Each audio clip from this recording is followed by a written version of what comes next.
እስቲ ሁላችንም ተነስተን እንቆምና የስብከቴ ፓርት ባይሆንም እንዲህ ፍቅሩን ለሰጠን ጌታ አንድ ድምቅ ያለ ሰማይ የሚደርስ መቼም አይደርስም፣ ግን ልባችን ውስጥ የሚደርስ በእኔና በጌታ መሃል ብለን ለማንም ብላችሁ አይደለም፣ እንዲሁ ለጌታ ይሄ ላንተ ነው ብላችሁ ድምቅ ያለ ጭብጨባ። ሃሌሉያ ሃሌሉያ ሃሌሉያ ሃሌሉያ ሃሌሉያ። ላንተ ይሁንልህ ኢየሱስ፣ ላንተ ይሁንልህ። ይገባሃል ይገባሃል ይገባሃል ይገባሃል። ሃሌሉያ ሃሌሉያ ሃሌሉያ። ይገባዋል፣ እጅግ ይገባዋል። ሕይወት ለሰጠን ለወደደን፣ እስከ ሞት ድረስ ለወደደን፣ በሚያስደንቅ ፍቅር ለወደደን ጌታ ከዘላለም እስከ ዘላለም ለእርሱ ክብር ይሁን። ሃሌሉያ። የወደደንን ጌታ እኛም እንወደዋለን። አስቀድሞ እሱ ወዶናልና እኛም በቃ እንወደዋለን፣ እስከ መጨረሻው እንወደዋለን። ስሙ ይባረክ። ያው ሁሌ የምናነበውን የሐዋርያት ሥራ ምዕራፍ 2 አውጥተን ዛሬ 7ኛው ትምህርታችን ነው፣ የመጨመር ሕይወት። መቼም ይህንን ትምህርት ስጨርሰው መቼ እንደምጨርሰው እኔ ራሴ አላቅም፣ ግን ስጨርሰው ጨምረን ጨምረን ጨምረን ጌታ ይረዳናል። ሃሌሉያ።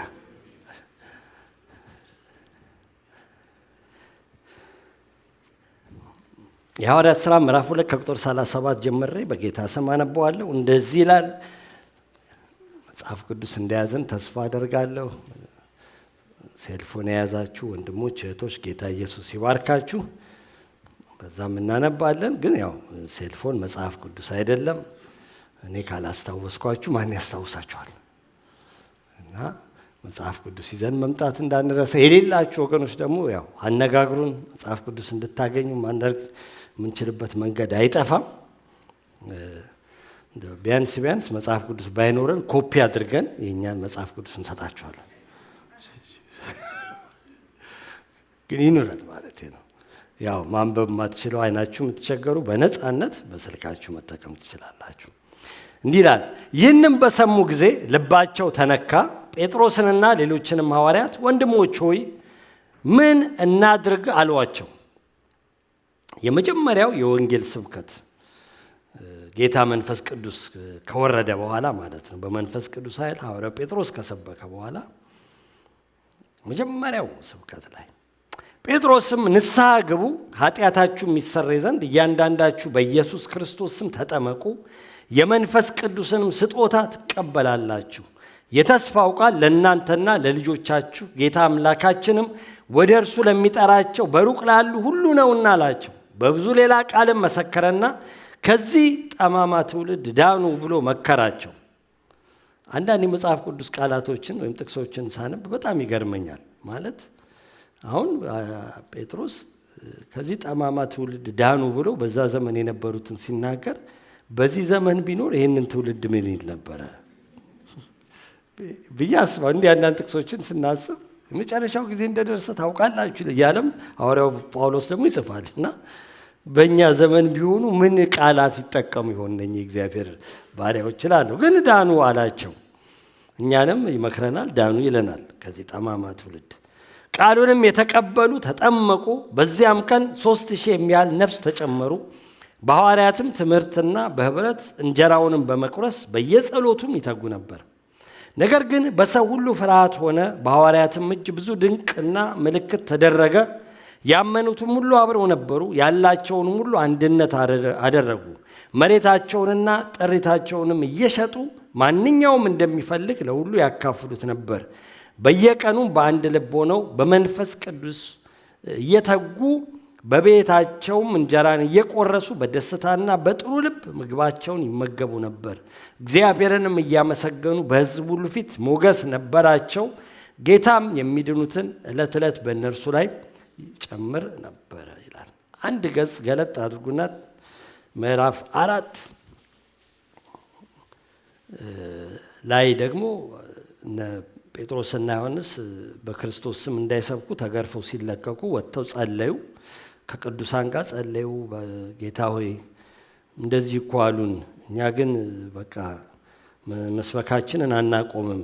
በዚህ በቅዱስ ብላቴና በኢየሱስ ላይ ሄሮድስ እና ጴንጤናዊ ጲላጦስ እንዳደረጉት ያደረጉትን ታውቃለህ። እኛ ስንሰብክ ደግሞ ስንወጣ ከእኛ ጋር ውጣ ምናምን ብለው ጸለዩ እና መሬት ተናወጠ ምናምን የሚለው ክፍል ትዝ ይላችኋል። ያንን ካደረጉ በኋላ መንፈስ ቅዱስ ሞላባቸው፣ መሬቱም ተናወጡ። ከዛ ወጥተው ሰበኩ ይላል። እግዚአብሔርን ቃል በግልጥ ተናገሩ እና እንደገና ሰዎችን በብዛት ዳኑ። ምዕራፍ 4 ቁጥር 32 ላይ ያመኑትም ሕዝብ እንደገና ሌሎች ተጨምረው አንድ ልብ አንዲትም ነፍስ ነበሯቸው። ገንዘባቸውን ሁሉ በአንድነት ነበረ እንጂ ካለው አንድ ነገር ስንኳ የራሱ እንደሆነ ማንም አልተናገረም። ሐዋርያትም የጌታን ኢየሱስ ክርስቶስን ትንሣኤ በታላቅ ኃይል ይመሰክሩ ነበር። በሁሉም ላይ ታላቅ ጸጋ ነበረባቸው። በመካከላቸው አንድ ስንኳ ችግረኛ አልነበረምና መሬት ወይም ቤት ያላቸው ሁሉ እየሸጡ የተሸጠውን ዋጋ ያመጡ ነበር፣ በሐዋርያትም እግር አጠገብ ያኖሩ ነበር። ማናቸውም እንደሚፈልግ መጠን ለእያንዳንዱ ያካፍሉት ነበር። ትውልዱም የቆጵሮስ ሰው የነበረ አንድ ሌዋዊ ዮሴፍ የሚሉት ነበረ። እርሱም በሐዋርያት በርናባስ ተባለ። ትርጓሜውም የመጽናናት ልጅ ነው። እርሻም ነበረውና ሸጦ ገንዘቡን አምጥቶ ከሐዋርያት እግር አጠገብ አኖረው ይላል። እንጸልይ። አስተማሪያችን መንፈስ ቅዱስ እናመሰግንሃለን፣ ሁሌ ስለምታስተምረን፣ በፊት በሆንበት ጊዜ ሁሉ ቃል ወደ ሕይወታችን ስለሚመጣ ስለምትለውጠን፣ ወደ ፈቃድ ወደ ሐሳብ ስለምታስገባን ተመስገን። ዛሬም የእግዚአብሔር መንፈስ ወደ አንተ ሐሳብ ውስጥ አስጠጋን፣ ወደ ፈቃድ አስጠጋን፣ ወደ ልብህ አንተ ራስ አስጠጋን። በሕይወታችን የማትፈልገውን የተቀመጠ የተለማመን ነው የምንወደው የያዝነው አንተ ግን የማትከብርበት ሕይወት የሌለበት ባዶ የሆነ ነገር ሁሉ በኢየሱስ ክርስቶስ ስም በቃል ሰይፍ ከሕይወታችን ተቆርጦ ይጣል። የቃል እሳት ይብላው፣ ገለባ የሆነውን ሁሉ ያቃጥለው። የዘላለምን ሐሳብ በውስጣችን አስቀምጥ። የሚጠቅመን ነገር አንድ ቀን በፊትህ ስንቀርብ እማናፍርበትን ነገር ማድረግ እንድንችል ቃል በሕይወታችን ዛሬ የዘላለምን ነገር እንዲተክል በኢየሱስ ስም እንለምናለን። እኔም መናገር እንድችል ምሕረትና ጸጋ ይብዛልኝ። ክብር ለአንተ ብቻ ይሁን፣ በኢየሱስ ክርስቶስ ስም አሜን።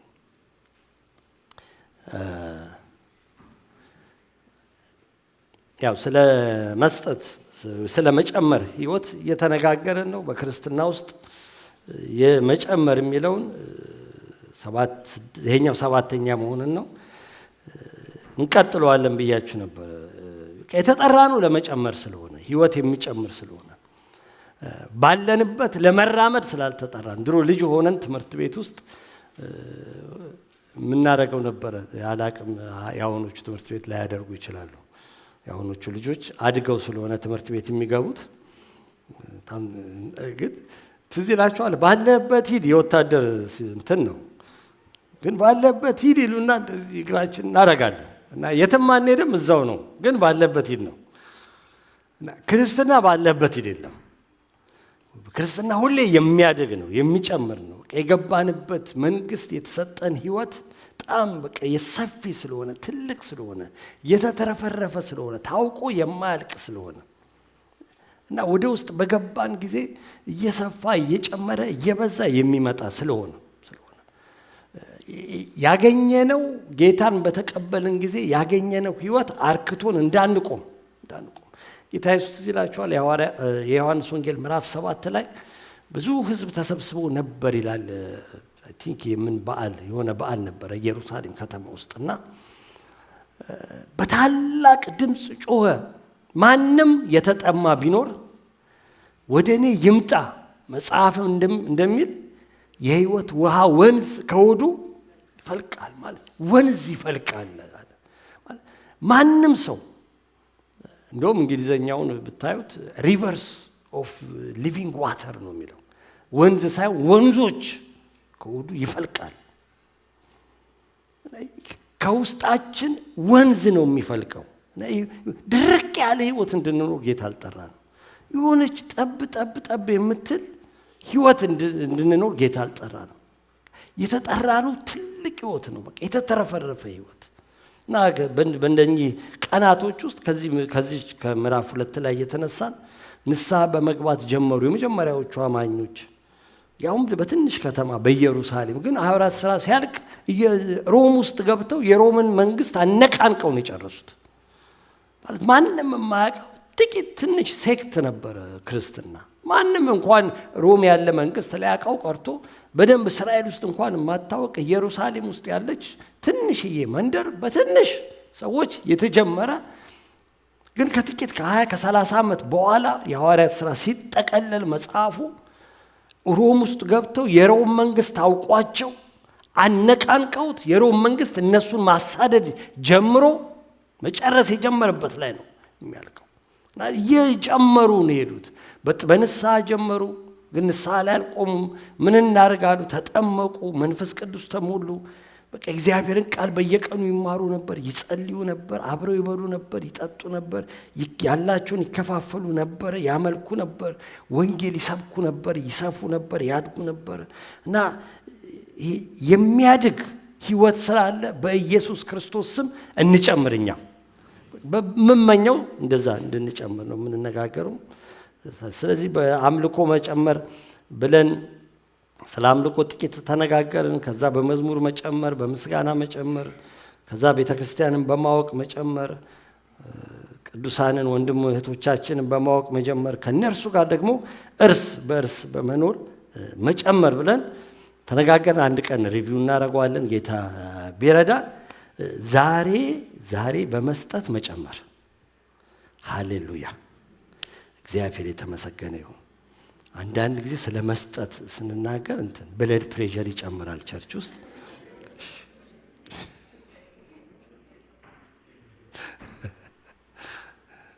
አንዳንድ ሰዎች ደግሞ በጣም ኤክሳይትድ ይሆናሉ ስለ መስጠት ሲናገር። የሚያቁነጠንጣቸው ሰዎች አሉ፣ መስጠት ስለሚወዱ ማለት ነው። የመስጠት ጸጋ ያላቸው ሰዎች ስላሉ። ስለዚህ ምናልባት ብለድ ፕሬሸር ያለባቸው ወገኖች ዛሬ ለመስጠት ወደ መቁነጥነጥ አብረን እናድጋለን እንጂ የብለድ ፕሬሸር መድኃኒት የለንም። እንግዲህ ስለ መስጠት እንደውም በመስጠት መጨመርን እውነት ለመናገር ዛሬ ስለመናገር ዓላማ አልነበረኝም። ወደ መጨረሻ ብዙ መጨመሮች አሉ መናገር በልቤ ውስጥ የነበሩ። ግን አይ ቲንክ ኔክስት ዊክም ሚሽኑ ምኑም ስላለ ስለ መስጠት ጥቂት መነጋገር አለብን ጌታ ሆይ ምናምን ብዬ ጸልዬ ከዛ ወደ ልቤ መጣውን አንድ ክፍል አብሬ ምዕራፍ 8 ምዕራፍ 9 አንደኛ ቆሮንቶስ ነው የሚለው፣ ግን ሁለተኛ ቆሮንቶስ ላይ ምዕራፍ 8 እና 9 ሁለተኛ ቆሮንቶስ ምዕራፍ 8 በሉት የምትጽፉ በሙሉ ስለ መስጠት ነው የሚናገረው።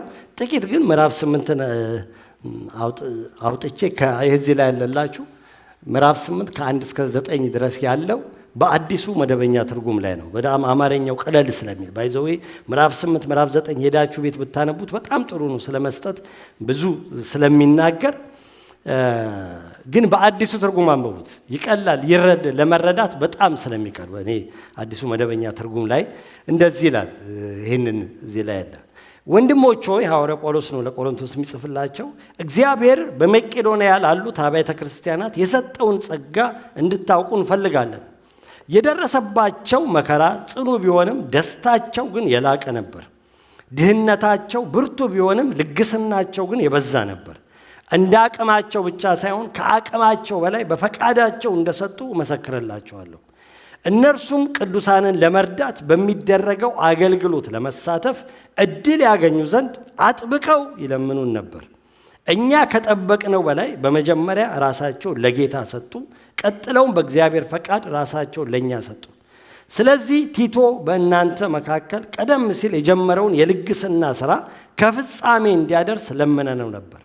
እናንተም በሁሉ ነገር ይሄውም በእምነት በቃል በእውቀት በፍጹም ትጋትና ለእኛ ባላችሁ ፍቅር ልቃችሁ እንደተገኛችሁ በዚህም የቸርነት ሥራ ልቃችሁ እንድትገኙ አደራ እንላችኋለን። ይህን የምለው ትእዛዝ ለመስጠት ብዬ አይደለም፣ ነገር ግን ሌሎች ከሚያሳዩት ትጋት አንጻር የፍቅራችሁን እውነተኛነት ለማረጋገጥ ነው። የጌታችን የኢየሱስ ክርስቶስን ጸጋ ታውቃላችሁና በእርሱ ድህነት እናንተ ባለጠጎች ትሆኑ ዘንድ እርሱ ሀብታም ሆኖ ሳለ ለእናንተ ሲል ድሃ ሆነ ይላል እና እያለ ይቀጥላል። ምዕራፉን የሚቀጥለው ምዕራፍ 9 ላይ ሲገባ እንዲሁ ስለ መስጠት ነው የሚናገረው። በኢየሩሳሌም የነበረችው ቤተ ክርስቲያን በዚህ ወቅት የሆነ ድርቅ ገብቶ ነበር በሚድል ኢስት እና ቤተ ክርስቲያኒቱም በዛ ተጎድታ ነበር እና በኢየሩሳሌም ላሉት ቅዱሳን ያዋጡ ነበር በየከተማው የነበሩ ሌሎች አብያተ ክርስቲያናት እና እናንተ በኢየሩሳሌም ከነበረችው ከአይሁዳዊቱ ቤተ ክርስቲያን ብዙ መንፈሳዊ ነገር ስለተቀበላችሁ በዚህ በስጋዊ ነገር ብትረዷት በረከት ነው ብለው እያዋጡ በሚልኩበት ጊዜ ቲቶ መሰብሰብ ጀምሮ ነበር። እሱን ነው የሚነግራቸው። መስጠት በጣም የእግዚአብሔር ባህሪ ነው። በቃ ባህሪው ነው። ከዘፍጥረታት ሰውን ሲፈጥር እንኳን እግዚአብሔር ለመስጠት ነው፣ ሊሰጥ ነው እንጂ ሊቀበል አይደለም የፈጠረው።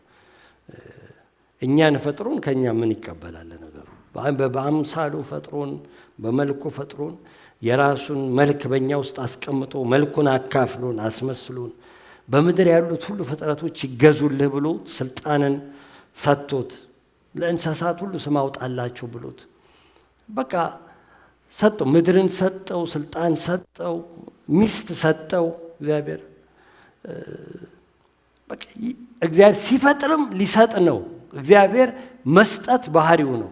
ሰዎችን ሲጠራ ኖህን ሲጠራው ለመስጠት ነው፣ በህይወት እንዲቀጥል። አብርሃምን ሲጠራው፣ ይስሐቅን ሲጠራው፣ ያዕቆብ ሊሰጣቸው ነው። ተስፋ ሊሰጣቸው፣ ህይወት ሊሰጣቸው፣ በረከት ሊሰጣቸው፣ ብልጽግና ሊሰጣቸው።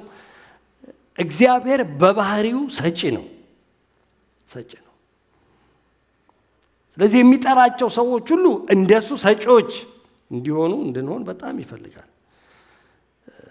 በመጽሐፍ ቅዱስ ውስጥ በብሉይም በአዲስ ኪዳንም ማለት ነው የእግዚአብሔር የሆኑትን በሙሉ ስጡ ይላቸዋል፣ ያዛቸዋል፣ ያበረታታቸዋል።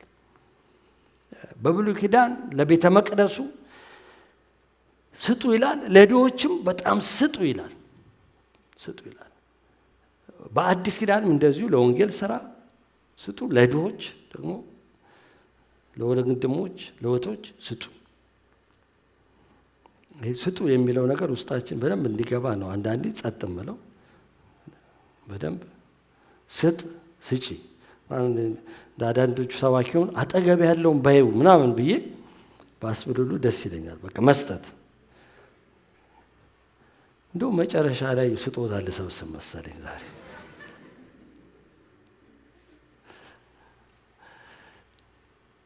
ብሉይ ኪዳን ላይ ለቤተ መቅደስ ህዝቡ አስራት እንዲያመጡ ታዟል። ግን በዛ ላይ አያቆምም። ብዙ ጊዜ ስለ አስራት ስናስብ በብሉይ ኪዳን ያሉ ለመቅደሱ ለሌዋውያን ለስርዓቱ አስራት እንዲሰጡ የታዘዙትን ነው አስበን የምንናገረው። ግን ብዙ ስርዓታዊ ስጦታዎች ደግሞ አሉ ከአስራታቸው ሌላ የሚሰጡ የሚቃጠል መስዋዕት፣ የእህል ቁርባን፣ የህብረት መስዋዕት፣ የኃጢአት መስዋዕት፣ የበደል መስዋዕት። እነኚህ ከአስራት ውጭ የሚሰጡ ናቸው። በፈቃዳቸው ደግሞ ለእግዚአብሔር የሚሰጧቸው ስጦታዎች በየጊዜው ነበሩ። ታቦቱ ሲሰራ፣ መገናኛው ድንኳን ሲሰራ፣ ቤተ መቅደሱ ሲሰራ፣ ቤተ መቅደሱ በሚታደስባቸው ጊዜያቶች በምናምኑ ላይ በፈቃድ የሚሰጡት ነበር። ለድሆች ይሰጡ ነበር። እንደውም አንድ ሰው እኔ ያልደመርኩትም አንዳንድ መጽሐፍቶች ላይ ጥቂት መጽሐፍቶች ላይ አንብቤያለሁ። የአይሁድ ህዝብ በአመት 23% ነው የሚሰጠው ከገቢው ይላል። እኛ ስለ 10% ብዙ ጊዜ የምናወራው፣ ግን ጠቅላላ የሚሰጡት ለሌሎች የሚሰጡት ሳይቆጠር ነው። ወደ ቤተ መቅደስ ከሚያመጡት እስከ 23% ድረስ ይሰጡ ነበረ የሚሉ መጽሐፍቶች አሉ። እና እግዚአብሔር ስጡ ይላቸዋል። በአስራት ላይ በመስዋዕቶች ላይ እግዚአብሔር አይደራደርም። እግዚአብሔር በኋላ ፍርድም ሲያመጣ አስራቴን ሰርቃችሁኛል ምናምን ይላቸዋል። በመስዋዕትም ላይ መደራደር የለም። ባህለ ኃጢአት የሚቀርቡ መስዋዕቶች ስለሆኑ ወይም የምስጋና መስዋዕት ስለሆኑ እንደውም ስለ አስራት ሲናገር በጣም ይገርመኛል። ሪሰንትሊም ስናነበው ሆሴዕ ላይ ይመስለኛል ነው ከዛ በፊት የነበሩ መጽሐፍ ላይ በሕዝቅያስ ቤተ መቅደሱን ሲያድስ ሁለተኛው ዜና ላይ አስራቴን ነው የሚለው። አስራት አይደለም የሚለው አስራቴን የኔ ነው የኔን አስራቴን አምጡ ነው የሚላቸው። ለሌዋውያን ስለ መስጠት ሲናገር አስራቴን ለሌዋውያን ሰጥቻቸዋለሁ ነው የሚለው። ማለት አስራት እግዚአብሔር የራሱ እንደሆነ ነው የሚያስበው።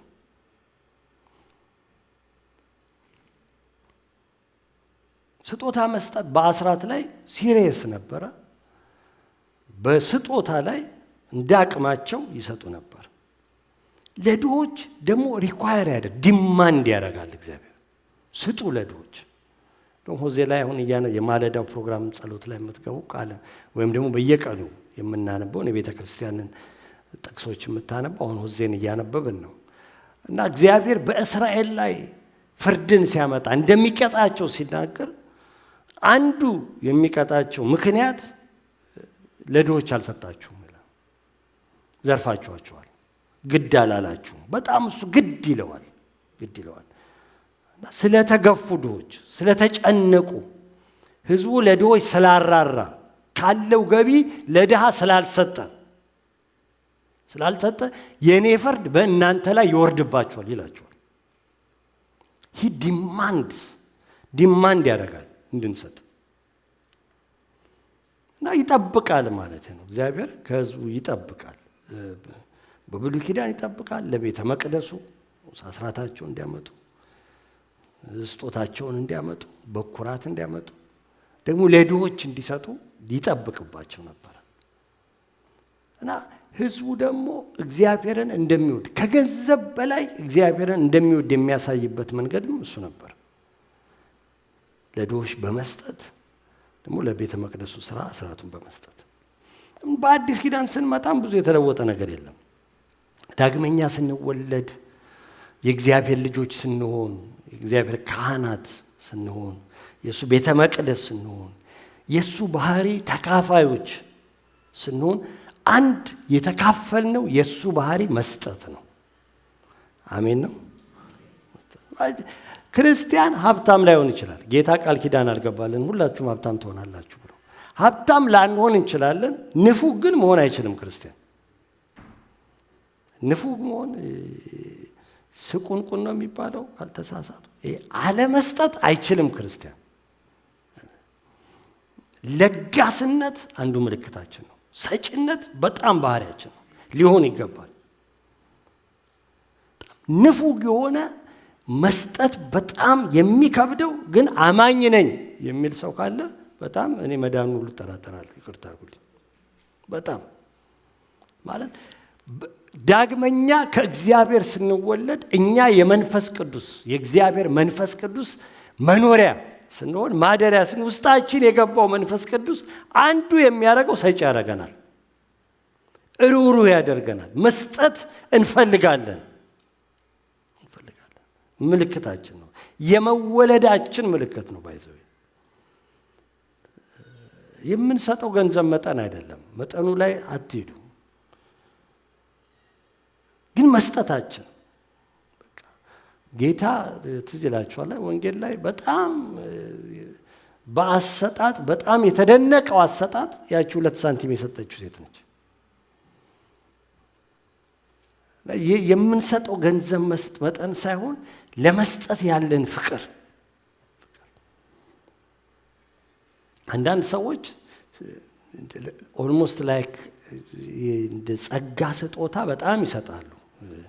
የመስጠት ስጦታ ያላቸው ሰዎች አሉ፣ የተለዩ ሰጪዎች አሉ። እሱን አምናለሁ።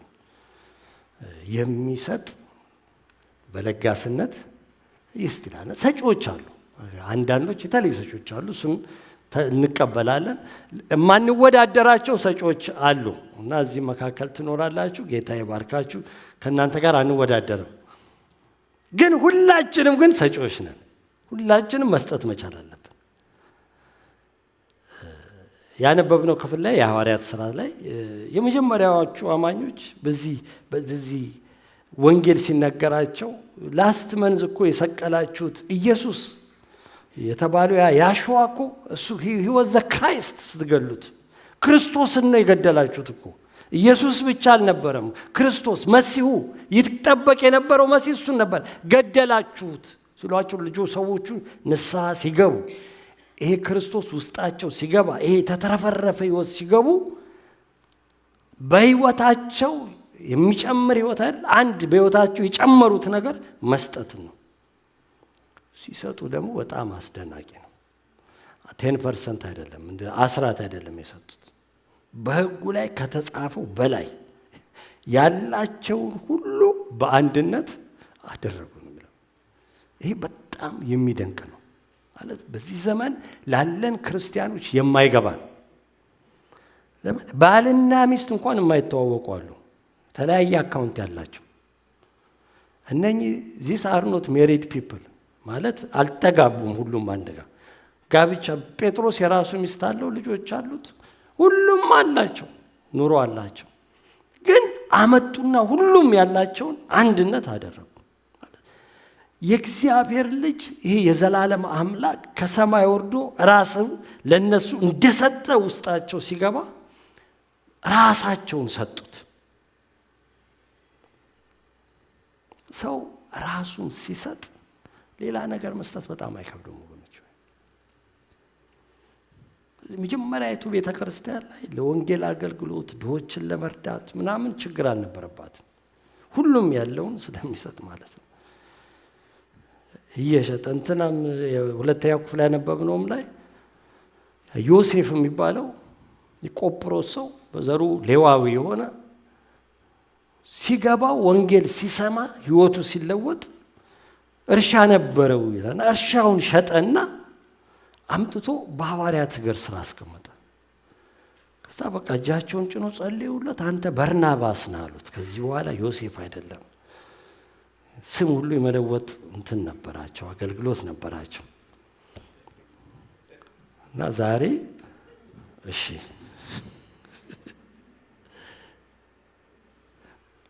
በቃ ከጥቂት ምዕራፎች በኋላ እናገኘዋለን በርናባስ እነ ጳውሎስን ሲያገለግል ለአገልግሎት ሲያዘጋጅ መንፈስ ቅዱስ ይሄንን ሰውዬ ለዩልኝ ሲል አንጾኪያ ቤተክርስቲያን ሲጸልይ እኔ ለጠራሁት አገልግሎት ፈልገዋለሁ እሱንና ጳውሎስን ለዩልኝ ሲል ማለት ሰውየው ሁለንተናውን ነው ሰጥቶ ይመጣ።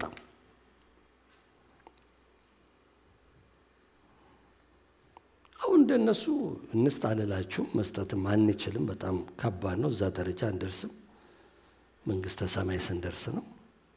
ግን ማደግ ግን አለብን። በጣም መጨመር አለብን በመስጠት እንደው ትላንት እንደሰጠ ነው ዛሬ አንስት። አሜን ነው። አንዳንዶቻችሁ በኢየሱስ ክርስቶስ ስም አሜን አይደለም።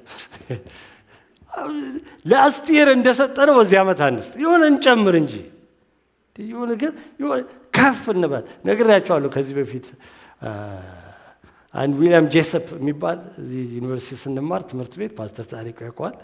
አስተማሪያችን ነበረ። የትምህርት ቤቱ ፕሬዚዳንት ነው እና ብዙ አያስተምርም ፕሬዚዳንቱ ስለሆነ፣ ግን ሊደርሺፕ ክላስ ያስተምር ነበርና ያስተምራል ሲሉ ቆይ እስቲ ይሄን ሰውዬ በጣም ደስ የሚል ሰው ነው እንዲህ ትወዱታላችሁ ስታዩ። ፓስተር ካፒታል ሴንተር ምናምን ባለው ቸርች ፓስተር ነበረ ለብዙ ዓመት እና ከገባሁኝ የእሱን ክላስ ለውስጥ እና ሲያስተምር አንድ ነገር በጣም ልቤን ነክቶኛል። ብዙ ጊዜ ጠቅሰዋለሁ።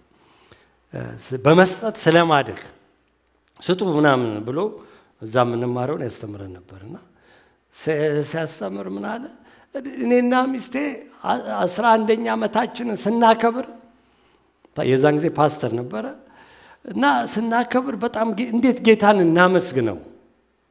11 ዓመት ጌታ በትዳር ባረከን፣ 3 ልጆች ወልደናል፣ ምን ብለናል። እና ያው በየዓመቱ እነሱ ይወጣሉ ሽርሽር አኒቨርሰሪ ምናምን ያከብራሉ። ጌታ ይባርካቸው። ነጮች እንማር። ባለፈው የፋሚሊ እንትን የትዳር ትምህርት ነበረ እና ባልና ሚስቶች አኒቨርሰሪ ስታከብሩ ወጣ በሉ። አሜን። እኔ ራሴ ልበልላችሁ፣ ወጣ ብላችሁ በቃ እግዚአብሔርን አመስግኑ ማለት ነው። ግን እነሱ ከመውጣት አልፎ እስቲ ጌታን በምን እናመስግነው ብለን ከሚስቴ ጋር ስንነጋገር 11ኛ ዓመታችን ከሆነ ለምንድን ነው አስራታችንን 11% ማንሰጠው አለችኝ። ዋው በጣም አስቤው ስለማላውቅ ደስ አለኝ። ያ ደስ ይላል። በቃ እንጨምር በቃ ብለው ጨመርናል 11%። ከዛ 12ኛ ዓመታችንን ስናከብር ተያየናል። ተግባቡ፣ ሁለቱም ሳይነጋገሩ 12% አደረጉት። ከዛ 13ኛ ዓመት ሲያከብሩ 13%። እኛን ሲያስተምረን እንዴ ዶክተር ባይስ እንዴት ነው አሁን 26% ደርሰናል አለ ለቤተ ክርስቲያን የምንሰጠው። ከዛ በኋላ ስንት እንደደረሱ አላውቅም። አይሆንም ከትምህርት ቤት ወጣው አልተገናኘንም። ሄደዋል። አሁን እሱ ወደ ጌታ ሄዷል። እና ግን 26% ደርሰናል አለ። በዛን ጊዜ 26% በሚከፍሉበት ጊዜ አንደኛው ልጃቸው ሳክራሜንቶ ቸርች ፓስተር ነው። በጣም ትልቅ ቸርች ነው ፓስተር የሚያደርገው። ሌላኛው ሴት ልጃቸው ሚሽነሪ አግብታ ታይላንድ ውስጥ ሚሽነሪ ነበረች። ወንድ ልጃቸው ሳሙኤል ሚሽነሪ ሆኖ ያገለግላል። እግዚአብሔር ባረከን አለ። ቢዮንድ ኢማጂኔሽን ፋይናንሻል ብቻ አይደለም፣ በሁሉ ልጆቻችን ተባረኩ። ሁሉ አገልጋይ ናቸው። ህይወታችን ተባረከ። በጣም ሰውየው በጣም ተባርኮ የዛን ጊዜ የሚናገረውና ለትምህርት ቤቱ ለባይብል ኮሌጁ የሚሰበስበው በሚሊየን የሚቆጠር ወደ 400-500 ሚሊየን ገደማ ይሰበስብ ነበር። የዛን ጊዜ ራሱ ድሪም ቲም ምናምን የሚላቸው ሚሊየነሮች ነበሩት። በጣም የሚገርም ማለት እንጨምር በመስጠት አሜን። እንጨምር፣ እንደግ። ስለሰጠን አይጎልብንም በፍጹም። ብዙ ጊዜ አማኞች እነኚህ ጥያቄዎች ነው የሚያስቸግሩን። የት ልስጥ? ምን ያህል ልስጥ? እንዴት ልስጥ? መቼ ልስጥ? ለምን ልስጥ? ለምኑን ዛሬ አልናገረውም፣ ግን እነኚህን የት ልስጥ፣ ምን ያህል ልስጥ፣ መቼ ልስጥ፣ እንዴት ልስጥ የሚሉትን አጠር አድርጌ ልንገራችሁ። የት ልስጥ? የምናመልክበት ቤተ ክርስቲያን እና የምንገለገልበት ቤተ ክርስቲያን እና ለድሆች ምንም የት ትሰጣላችሁ ማለት ሴፉ የገዝታችሁ ወልማርት ሄዳችሁ አትከፍሉም። ማክዶናልድስ ኦርደር አድርጋችሁ ጃኪንስ ዘቦክስ ሄዳችሁ አትከፍሉም። ሰው የሚበላበት ቦታ ነው የሚከፍላል። የምትጠቀሙበት፣ የምትገለገሉበት፣ የምታገለግሉበት ቤተ ክርስቲያን ሁሉ ጊዜ ከዛ ባይዞ ከዚህ ቸርች ሄደው እዚህ ቸርች ቤተ አስራታቸው መላክ የፈለጉ ሰዎች ከዚህ በፊት ነግሬያቸዋለሁ። 2-3 ሰዎች አጋጥሞኛል። እንዳትልኩ ያልኳቸው፣ እንዳትልኩ እዛው የምታመልኩበት ቤተ ክርስቲያን እዚህ ቸርቹን ስለሚወዱት ከኛ ጋር ፍቅር ስላላቸው በጌታ ስላሳደግናቸው ወይ እዚህ ስለተወለዱ አንዳንዶቹ እዚህ ስላደጉ ነው። ኖ አያስፈልግም። እኛ እግዚአብሔር እዚህ ያለው ህዝብ በዚህ ያለው ህዝብ ነው የሚባርከን እና እዛው ስጡ። አንዳንድ ሰዎች ደግሞ እዚህ ከመጡ በኋላ ኢትዮጵያ ደግሞ መላክ የሚፈልጓሉ። አርፋችሁ ተቀመጡ፣ እዚሁ ስጡ። በእግዚአብሔር ብር ቸራቱ ነው። ቸርነታችሁ በራሳችሁ ብር አስራታችሁን ከሰጣችሁ በኋላ ቸር ሁኑ፣ ምንም ችግር የለም። አንድ አገልጋይ መጣና ከኢትዮጵያ መጣ አባል እኛ ቸርች ነበረውና አናገረኝ። ከአገልግሎን ነበረ ኦፊስ ገባና ከፕሮግራም በኋላ ፓስተር አንድ ነገር ልጠይቅህ አለኝ። ምን አልኩት? ልጁም ነበረ። በቃ አስራቱን እኛ ጋር ቢልክ ይሄ ልጅ አለኝ። ደስ አለኝ፣ ስለጠየቀኝ ደስ አለኝ። ሪሊ አስራትን ትሰጣለህ እንዲ አልኩት። ያው ፓስተር እኔ ምናምን አለ። እኔም እንደሚሰጥ እንደማይሰጥም አናውቅም። ምን አላውቅም ስንትም እንደሚሰጥ ቆይቷል። የዛሬ 10 ምናምን ዓመት ነው። የሱ 300 የ500 ብር ቢጎድል ቸርች ውስጥ ምናልባት የእኛን ቸርች በጣም አያናጋም። ምንም ቸርቿ ትቀጥላለች አገልግሎት። እዛ ግን ሄዶ 400-500 ዶላር በኢትዮጵያ ተቀይሮ ሊጠቅማቸው ይችላል። ምንም ጥያቄ የለውም። ሊጠቅማችሁ ይችላል። እኛን ላይጎዳን ይችላል። ግን ፕሪንሲፕሉ ትክክል አይደለም አልኩት። እሱን አሁን ስጥ ላክ እዛ ብዬው ቆሜ ስለ አስራት መስበክ አልችልም። ቤተ ክርስቲያን አምጡ ብዬ እዚህ ትክክል አይደለም። እዚህ እያመለከ እዚህ እያገለገለ እዛ እንደ እግዚአብሔር እንደሚባርካችሁ በጣም ማመን አለ። ከዛ በላይ እግዚአብሔር ይባርክህና ላክህ ምናምን አልኳቸው። በጣም እሺ ይቅርታ ፓስተር ልክ ነው ምናምን አለኝ። ሰው መስጠት ያለበት የሚያመልክበት ቤተ ክርስቲያን፣ የሚገለገልበት ቤተ ክርስቲያን፣ የሚያገለግልበት የሚጠበቅበት ቤተ ክርስቲያን ብዬሽ በቃ እና የት ልስጥ? ለድሆች አሜን ነው። ለድሆች በጣም እንስጥ እባካችሁ። አሜን። እጃችን በጣም ይከፈት።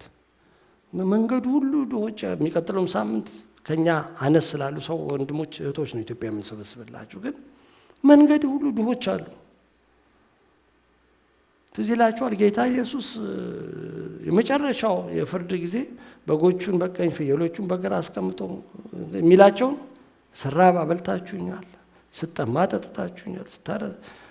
አንዳንዴ መንገድ ላይ የምናገኛቸው ሰዎች እግዚአብሔር የሚሰጠን ኦፖርቹኒቲዎች ናቸው።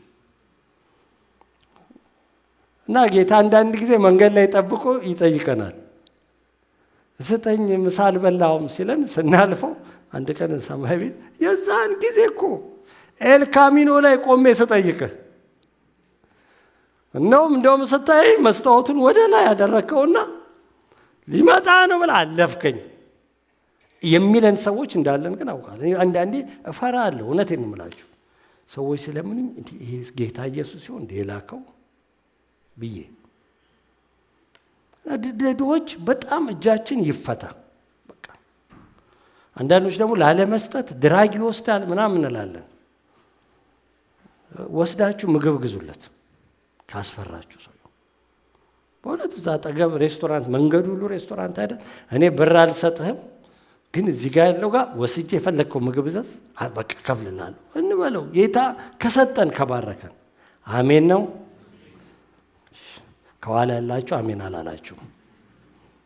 አሁን እኔ ጋብዙ ይመላችሁ እሺ ትላላችሁ። እዚያ ያኛው ሰው ይጋበዝ። እሺ መቼ ልስጥ?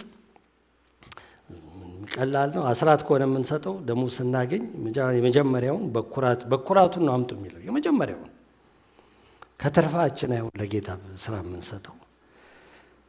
ለድሃ እድሉን ባገኘን ጊዜ ሁሉ እንስጥ።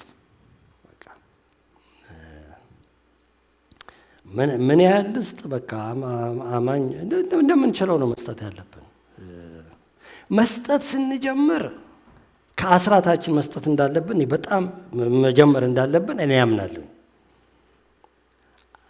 አስራቱን የማይሰጥ አንድ በጌታ በኢየሱስ ክርስቶስ ዳግም የተወለደ ሰው በጣም ደካማ ነው። በአስራት የትንሹ መስጠት አስራት ነው ብዬ ነው ማለት ነው።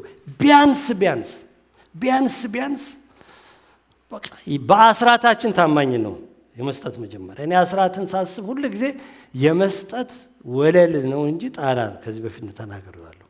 ወለል ነው እንጂ ጣራ አይደለም። አሁን ቤት መስራት ጀመራችሁ፣ ወለሉን አንጥፋችሁ ሳንቃ አድርጋችሁ ግድግዳ ሳይቆም ጣራ ሳይቆም ቤቴን መርቁልኝ ብላችሁ ሰው ብትጠሩን እኛን መጀመሪያ የምናደርገው እናንተን ይዘን አማኑኤል።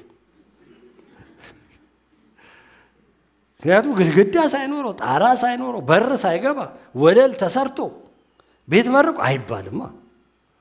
አስራትን ሳስበው እንደዛ ነው። የመስጠት መጀመሪያ በቃ ቤር ሚኒመም ለአንድ አማኝ አስራት 10% ነው። አስራት መስጠት ባንችልስ 10% አቅሜ ባይፈቅድ ኢትስ ኦኬ ዩ ዶንት ሃቭ ቱ ጊቭ 10%። እውነት ለመናገር እማትችሉ ከሆነ እግዚአብሔር እኮ ያውቃል። እግዚአብሔር አንቋ አያስከፍልም። እኔ አንድ ወንድም አስታውሳለሁኝ ፓስተር በአስራት የመስክፈል አቃተኛል አውቃለሁ ማን እንደሚሰጥ እንደማታውቅ፣ ግን አስራት ሳቁን ዝም ብዬ ማቆም አልፈለኩም አለ። ምን ነው አለ እና በቃ ቤተሰብ ሚስቱ ልጆች ምናምን አሉትና አልቻልኩም። አሁን ፋይናንሻሊ ሚስቴም ስራ አቁማለች፣ ልጆች ወልዳ ምናምን ቤት እሷ እንትን እያደረገች ነው አለች። ወሬ ምንም ጌታን በታማኝነት አገልግል። ምን ያህል ትችላለህ? ምን 1% ትችላለህ? 5% ትችላለህ? 5% ትችላለህ አለ። በቃ በ5% ታማኙ ምን እግዚአብሔር እኮ ያውቃል። እግዚአብሔር አስራት እንድንሰጠው አላዳነንም። ምን 5% የምትችል ከሆነ ለጌታ ንገረው፣ አብረን እንጸልያለን። እግዚአብሔር እስኪባረክ ድረስ 5% ነው የምሰጠው በል። ጸለይን። በጣም ደስ አለው። አገልጋይ ነበር እኛ መሀላችን፣ አሁን እዚህ ከተማ ያለ ወንድም። ከዛ 5% በቃ እየሰጠ ያገለገለ ሲኖር አንድ ቀን በድንገት ደውሎ ረስቼው እኮ ፓስተር 1 2 3 በፊት ልነግርህ ነበረ፣ አስድም እኮ ወደ 10% ተመልሻለሁ፣ በጣም እግዚአብሔር ባረከኝ። 1%ም ስጥ ያልኩት ሰው አለ። ምን ያህል ነው? 1% ይችላል። በቃ 1% ስጥ ከደሞዝ። እግዚአብሔር ሲባረክ ወደ ቲም ትመጣለህ። የምንችለውን ግን ኮንሲስተንትሊ በእግዚአብሔር ፊት እግዚአብሔር ያውቃል ማለት ነው። 1% ከሆነ 1% ነው እምሰጥህ ጌታ ብዬው እኔም ራሴ ያውቃለሁ። ስላልሰጠኸኝ አልሰጥህም ጌታ ሆይ በእውነት አልኩት። አንድ ቀን ተመልክቼ ስላልሰጠኸኝ ጌታ ሆይ ምንም አልሰጥም፣ በቃ የለኝም፣ ታውቀዋለህ። ምን ችግር አለው? በሺ ተራራዎች ያሉ እንስሳቶች የኔ ናቸው አለ ማለት። እግዚአብሔር ከፈለገ በእነሱ እንትን ነበረ፣ ጥጃ ነበር የሚያወጡት፣ በሬ በግ ምናምን ለመስዋዕት። እኔ እኮ የእናንተን መስዋዕት የምፈልግ አይደለሁም። እኔ መስዋዕት ከፈለጉ በሺ ተራራዎች ያሉ እንስሳቶች የኔ ናቸው።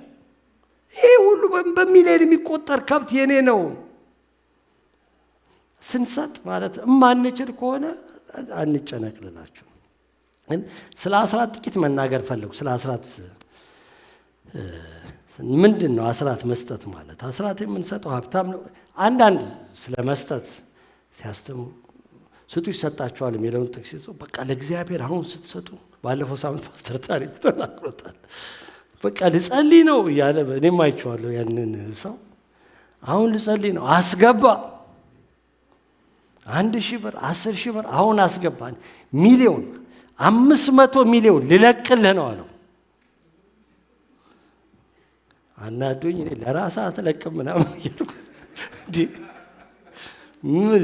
ማለት 10,000 ብር አስገብቼለት 5 ሚሊዮን ይለቅልኛል እንዴ? እሱ ከእግዚአብሔር ጋር ቁማር አንጫወትም ልላችሁ። የሆነ ብልጥ ሰጪዎች እግዚአብሔር እንዲባርከኝ አሁን እንደዚህ ስሰጥ እግዚአብሔር ደግሞ እንደዚህ፣ እሱ ሎተሪ ይባላል፣ ቁማር ነው የሚባለው። ላስ ቬጋስ የሆነ ሳንቲም ተጨምሮ ብዙ ሳንቲም የሚታፋላችሁ ማለት። እግዚአብሔር ሀብታም እንዲያደርገን አንሰጠው። ኢምፕሬስም ለማድረግ ለእግዚአብሔር አንሰጠው። በቃ ተደንቆ ዋው ልጄ ሳሚ አይለኝም። ለመዳንም አይደለም፣ ኦልሬዲ ድነናል ሁላችን። ግን ለምንድን ነው አስራት የምንሰጠው? 5 ምክንያቶች። እግዚአብሔርን አንተ የሁሉ ባለቤት ነህ ማለት ነው አስራት መስጠት ማለት። ጥቅሶቹ አሉላችሁ፣ አንብቧቸው። ይህንን ሁሉ የሰጠኸኝ አንተ ነህ። ስራ የሰጠኸኝ አንተ ነህ። ጤና የሰጠኸኝ አንተ ነህ። ሀብቱን የሰጠኸኝ አንተ ነህ። ገንዘቡ ያንተ ነው። ስለዚህ 1/10ኛውን መልሼ ለአንተ እሰጥሃለሁ። እሱ የሁሉ ባለቤት እንደሆነ ሪኮግናይዝ የምናደርግበት ነው አስራት መስጠት ማለት። በእግዚአብሔር መታመን ማለት ነው። መታመን ሚልክያስም ላይ ምሳሌም ላይ ያለውን ስታነቡት እሱ ይነግረናል። በቃል አስራቴን ስታመጡ ታማኞች ስትሆኑ እኔም እታመንላችኋለሁ ብለሃል። የቀረውን እባርክላችኋለሁ ብለሃል። ስለዚህ ይህን የተናገርከውን ቃልህን አምናለሁ፣ እንደምትባርከኝ የቀረው ሁሉ እንደሚባረክ አምናለሁ። ሚልክያስ ላይ ያለው ሰርቃችሁኛል፣ ስለዚህ ነቀዙን ምናምን ሁሉ ለቀኩባችሁ፣ አሁን ግን አስራቴን ስታመጡ ነገዙን እገስጸዋለሁ ምናምን ይላል።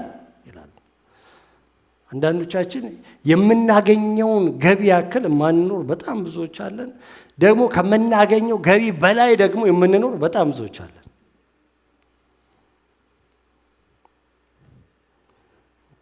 አስራት መስጠት ማለት እግዚአብሔርን ማክበር ማለት ነው። ዘዳግም 14 ላይ ምሳሌ 3 ላይ እግዚአብሔርን ከሀብትህ አክብር ከፍሬም ሁሉ በኩራት ይላል። ማክበር ነው። አስራታችንን በታማኝነት ስናመጣ እግዚአብሔርን እያከበርነው ነው፣ እያመለክነው ነው። ወርሺፕ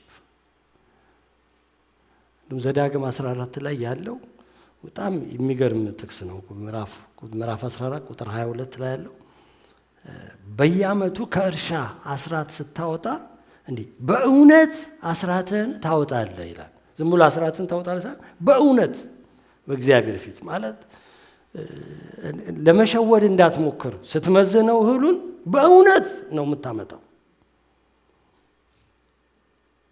በእውነት አድርገህ ለእግዚአብሔር አቅርብለት። እንደው ቀነስ እንዳታረገው።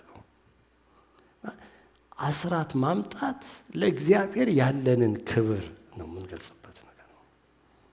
እግዚአብሔርን ከገንዘብ ትበልጣለህ ማለት ነው አስራትን መስጠት። ማቴዎስ 6 ሉቃስ 16 ላይ እነኝህ ሀሳቦች ይናገራል። የምከተለው አንተን ነው፣ የማገለግለው አንተን ነው፣ ጌታዬ አንተ ነህ፣ እኔን የሚገዛኝ አንተ ነህ። ባይዘው ገንዘብ የምድር ሁሉ ጌታ ነው። ኦልማይቲ ዶላር አይደል? ኦልማይቲ ጋድ ተቀይሮ ኦልማይቲ ዶላር ይባላል አይደል? እንደውም አንድ መጽሐፍ ላይ አንብቤ ነበር ተረሳኝ።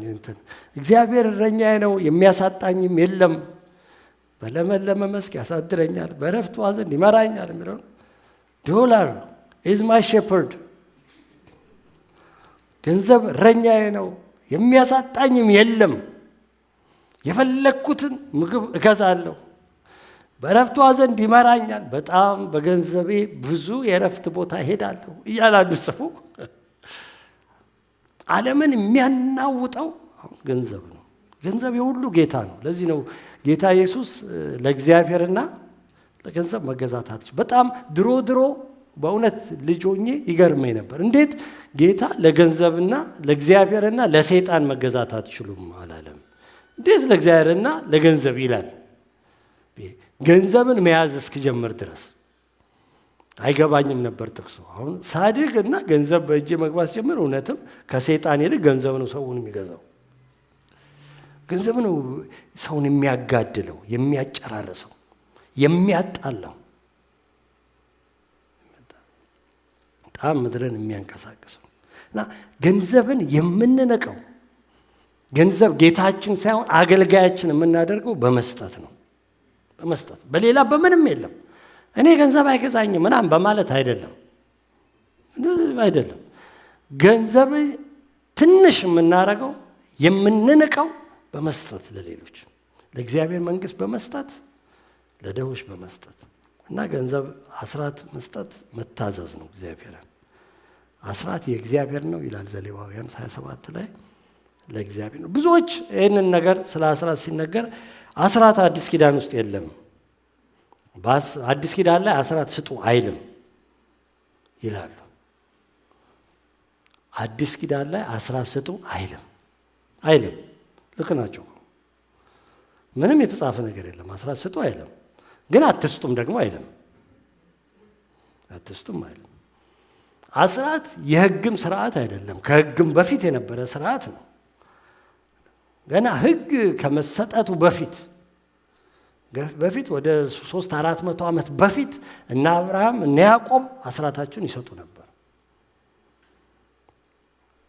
እና ሕጉ ሲመጣ በፊት የነበረውን ስርዓት ልክ መስዋዕት የሕግ ስርዓት አይደለም። መስዋዕት ከሕግ ስርዓት በፊት ነበረ። እና አዳም እነ አቤል መስዋዕት ያቀርቡ ነበር። እነ አብርሃም እነ ያዕቆብ እነ ኖህ መስዋዕት ያቀርቡ ነበር። ሕግ ላይ ጸና ያ የመስዋዕቱ ስርዓት። አስራትም እንደዛው ሕጉ ላይ አጸናው። አዲስ ኪዳን ላይ ስመጣ አስራትን ስጡ አይልም። ጌታ ኢየሱስ አንድ ቦታ ስለ አስራት ተናግሯል፣ አልከለከለም፣ ግን ስለ አስራት ተናግሯል። አዲስ ኪዳን ከአስራት በላይ ስለ መስጠት ነው። ብዙ ሰዎች አዲስ ኪዳን አስራት ስጡ አይልም ብለው የሚከራከሩት መስጠት ስለማይፈልጉ ነው እንጂ በአዲስ ኪዳን ሕግ መኖር ፈልገው አይደለም። በጣም ይሄ አንድ ሰባኪኛ ጋር መጥቶ ሲሰብክ ትዝ ይላችኋል። የካንጋሮ መንፈስ እግሯ ረጅም እጇ አጭር ነው አለ ካንጋሮ። እንደዛ የሚባል መንፈስ ባይኖርም አዲስ ኪዳን አይልም። እኔ አዲስ ኪዳን ሰው ነኝ እና በአዲስ ኪዳን ስላልታዛ መስጠት የማይፈልጉ ሰዎች በጣም ሰዎች ይናገራሉ። እና መተቃሉን መታስፈልገው እኔ እንደዛ አይነት ሰዎች ሲያጋጥሙኝ በቃ ምንም አይደለም፣ አትስጡ፣ እንደ አዲስ ኪዳን ስጥ። እንደዚህ አይነት ሰዎች ካላችሁ እኔ ሕግ ነው በሕግ እኔ በአዲስ ኪዳን በጸጋ ዘመን ነው በሕግ አልኖርም የምትሉ ጌታ ይባርካችሁ። በእውነት አስራት አትስጡ። እናንተ እንደ ጸጋው ዘመን ማለት በጸጋው ዘመን እንደ ሐዋርያት ዘመን እንደ በርናባስ ያለውን ሁሉ ሸጦ አመጣና በል እንግዲህ እንደዚህ አድርግ ያልኩት ሰው አለ። አይልም ሲል አይልም፣ ልክ ነህ በጣም አንተ በጣም የአዲስ ኪዳን አገልጋይ ነህ፣ በል እንግዲህ እንደ አዲስ ኪዳን አድርግ። ያለውን ሁሉ ሸጠ። እኛ እኮ ያለንን መሸጥ ላይ አይደለም፣ ለአስሩ በጣም ከተቸገርን እዛ ቦታማ ይገባቸዋል አይደለም። ግን ስለ አስራት ስናስብ አስራት ሁሌ የመስጠት መጀመሪያ ነው። በጣም ትንሽ ነው። በጣም የተጠራ ነው። በአዲስ ኪዳን ጥሪያችን 10% እንድንሰጥ አይደለም። በአዲስ ኪዳን ጥሪያችን ያለንን ሁሉ ራሳችንን ጭምር ለመስጠት ራሱን የሰጠ ሰው በጣም አስራት መስጠት በጣም ከባድ። ትዝ ይላችኋል ከዚህ በፊት የተናገርኩት አንድ ምሳሌ። አንድ ሰው ህልም አልሞ ትዝ ካላችሁ በህልሙ ቤተ ክርስቲያን አምልኮ መዝሙር ካለቀ በኋላ አስራት ሲሰበሰብ ከኪሱ ዋለቱን አውጥቶ ብር እያወጣ ነበረና 1 ብር ምናምን ስል 100 ብርና 1 ብር ተገናኝተው ይባላል። 100 ብር ዓለምን ሁሉ ዞርኩ፣ በነገስታት ቤት ሄድኩ፣ በመዝናኛ ቦታ ዞርኩ ምናምን እያለች ስታወራ 1 ብር ደግሞ በአብያተ ክርስቲያናት ሁሉ ዞርኩኝ ያልሄድኩበት የለ አለቻሉ ነው እንግዲህ። አንዲት እህት እኛ መሀላችን አለች። ኢትዮጵያ ሀገር ገንዘብ ትቆጥር ነበረ አንድ ቤተ ክርስቲያን ውስጥ እና በቃ የሚመጣው ሳንቲምና 1 ብር ብዛት ስንቆጥር እጃችን ሸቶ ነው የምንመጣው ብለኛለች። እና ሰውየው ብር ሊያወጣ 1 ብር ሲፈላልግ ዙር ሲል አጠገቡ ጌታን አየው እና ጌታ ሆይ 1 ብሩን እንደያዘ ነው አለህ እንዴ ሲለው ቤቴ እኮ ነው እንዴት አልኖርም አለኝ አለ። ስጦታ መስጠት ፈልግ አይደለ ለቤት ለእኔ በቤት በል ስጥ፣ ቦርሳን ያወጣዋል እሱ አይደለ ስጥ ሲለው 1 ብሩን ከተተና 100 ብር መፈለግ ጀመረ። ጌታን ስናይ እንዴት እና 100 ብር ሲታገል ክሬዲት ካርድ ወደቀበት። ምንድን ናቸው አለኝ ጌታ። እና ክሬዲት ካርድም አለ እንዴ? አዎ በል እሱንም እፈልጋለሁ። ከዛ ሰውየው ፈራ እምቢ እንዳይል፣ ግን እያጉረመረመ ጌታን እንዴት እምቢ ይባላል ብሎ እሺ ጌታ ሆይ በቃ እሰጥሃለሁ፣ እንግዲህ ከዛሬ ጀምሮ ቼክ ነው ለሁሉ ነገር የምጽፈው ማለት ነው ሲል ቼኪንግም አለ እንዴ? አዎ ጌታ ሆይ ልጻፍልህ፣ ቼክም ጨምሬ ጽፍልሃለሁ ሲል አይ አትጻፍልኝ፣ እኔ ቡኩን ነው የምፈልገው። ከዛ ሰውየው ቡኩን ከሰጠው ጌታ ሆይ በየወሩ የመኪናን ክፍያ እንዴት ነው የምከፍለው? መኪናም አለ እንዴ? እና ሰው ጌታ ሆይ መኪና ይትፈልግ እንዴ? በጣም ከዛ ሰው መኪናዬንማ ከሰጠው ጌታ ሆይ ወደ ስራ እንዴት ይሄዳሉ? ስራም አለ እንዴ? እንዴ ታዲያ ያለ ስራማ እንዴት እኖራለሁ? እንዴ በስራም ላይ ጌታ አድርገኝ እንጂ። እስከ ዛሬ ለራስና ላለቆች ነበር የምትሰራው፣ አሁን ደግሞ ለእኔ ሰራልኝ እዛ ስትሄድ።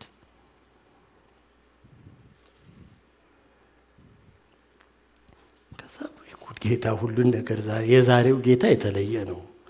ሁሉን ነገር ወሰደው። ግን አትሊስት እቤት አለኝ፣ እቤት ስገባ አረፍ እላለሁ። ስለ እቤትም አለ እንዴ?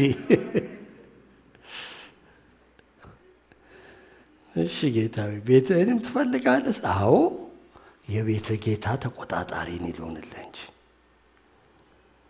እና በጣም ገርሞት ይሄ ጉድ ነው ሚስቴ ምን እንደምትለኝ ዛሬ ጉዱም በሰማች። ሚስትም አለ እንዴ? እሷንም ትፈልጋታለህ? አዎ ፈልጋታለሁ እንጂ እሷንም ልጆችም ካሉ እኔ በቤት ለጌታ አሉ። ልጆችም ያንተ አይደሉም የኔ ናቸው። ከዛ ሰው ጌታ ሆይ ሁሉን እኮ ወሰድክብኝ፣ ምን ቀረኝ? ሁሉ በቃ ሁለንተናዬን ወሰድከው ስል አሁን ገባህ። የመጣሁት 10% ልወስድ አይደለም አንተን ልወስድ ነው። አስራት ህይወቱን ለሰጠ ሰው ልላችሁ ነው። በጣም ትንሽ ነገር ነው።